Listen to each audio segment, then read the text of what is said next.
Online business કરતા દરેક વ્યક્તિઓ પેકેજિંગ બેગ યુઝ કરે છે, પણ શું ખરેખર તમને ખબર છે કે આ બેગ કેવી રીતે બને છે, કેટલી મહેનત, કેટલી ટેકનોલોજી અને કેટલી પ્રોસેસથી આ બેગ તૈયાર થાય છે? તો ચાલો આજે તમને વિઝિટ કરાવું રાધે પેકેજિંગના ઇન હાઉસ મેન્યુફેક્ચરિંગ યુનિટની. જી હા, આ બેગ બનવાની પ્રોસેસની સફર શરૂ થાય છે નાના નાના પ્લાસ્ટિકના દાણાથી, જેને ગ્રેન્યુઅલ્સ પણ કહેવાય છે. આ ગ્રેન્યુઅલ્સ પ્રોપર હાઈ ટેકનોલોજી મશીનમાં પ્રોસેસ કરવામાં આવે છે, જ્યાં દાણા પીગળીને એક સરખી મજબૂત પ્લાસ્ટિક શીટમાં બદલાય છે. આ શીટ પછી મોટા મોટા પ્લેન રોલ તરીકે તૈયાર થાય છે, જેમાં કોઈ પણ પ્રકારની પ્રિન્ટ હોતી નથી. ત્યારબાદ શરૂ થાય છે બ્રાન્ડિંગની અસલી રમત.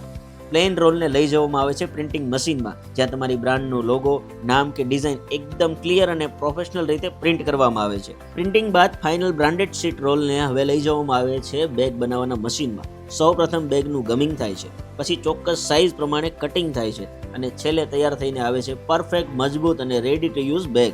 આ જ રીતે રાધે પેકેજિંગ તમને તૈયાર કરીને આપે છે એમેઝોન પ્રિન્ટેડ બેગ, જે તમારા ઈ-કોમર્સ બિઝનેસ માટે રોજિંદી જરૂરિયાત છે. એટલું જ નહીં, તમારી પોતાની પર્સનલ બ્રાન્ડ માટે કસ્ટમાઇઝ અને ડિઝાઇનર પેકેજિંગ બેગ પણ તૈયાર કરી આપે છે. અવનવી સાઇઝમાં, અવનવી ડિઝાઇનમાં, અલગ અલગ સાઇઝમાં કસ્ટમાઇઝ કરી આપશે. જો તમારે પણ પેકેજિંગ બેગની રિક્વાયરમેન્ટ હોય ને, તો ચોક્કસથી કોન્ટેક્ટ કરો રાધે પેકેજિંગ.